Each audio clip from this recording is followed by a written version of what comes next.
Welcome back to the Automation Mentor. You know how powerful Make is for connecting your favorite apps like Google Sheets, Slack, or Shopify. But what happens when the specific service or the exact API endpoint you need isn't listed in Make's massive app directory?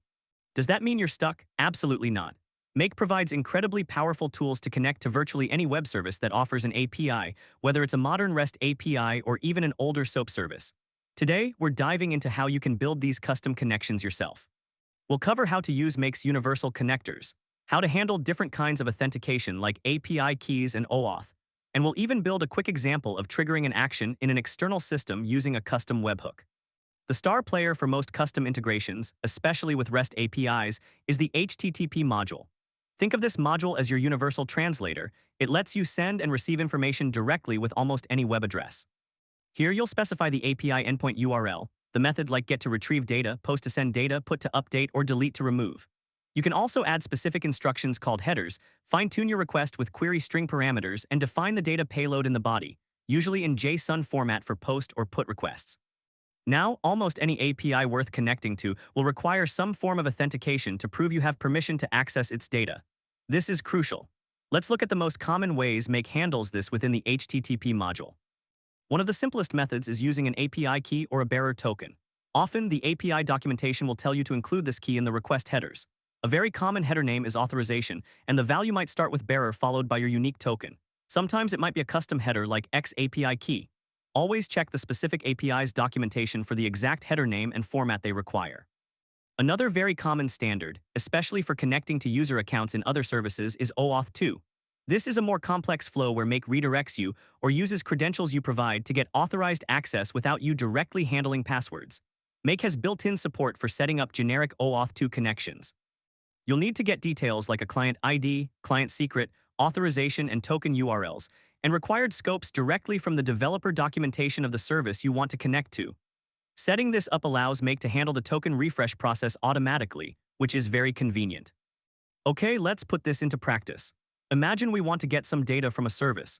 We'd set the URL to the API endpoint, select the GET method, and add our authentication, let's say an API key in the authorization header.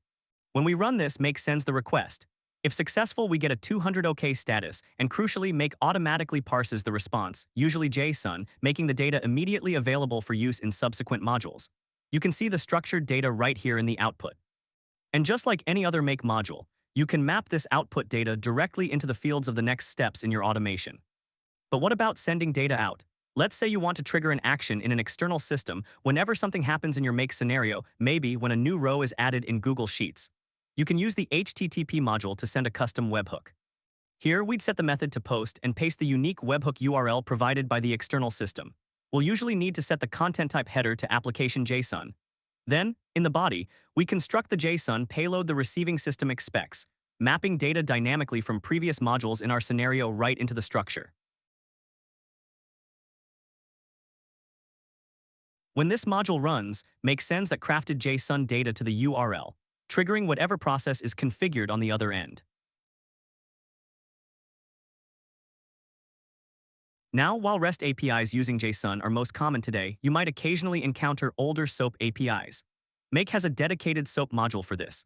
It works similarly conceptually, but you'll typically need a WSDL URL and you'll be working with XML data structures instead of JSON. So to recap, Make's HTTP module is your gateway to almost any REST API. Remember to carefully configure the URL, method, headers, and body based on the API's requirements. Pay close attention to authentication, whether it's API keys, bearer tokens, or setting up an OAuth 2 connection. And don't forget the dedicated SOAP module if you need it. The single most important thing, always have the API documentation for the service you're connecting to open. It holds all the keys literally and figuratively. It will tell you the right URLs, the required authentication method, and the exact format for your requests. With these tools, the possibilities for automation in Make become virtually limitless. Don't be afraid to experiment with connecting to new services. And that's it for today. Thanks for watching. If you want more tips like this, hit that like and subscribe buttons. And hey, if there's something you're curious about or want to see in a future video, let me know in the comments.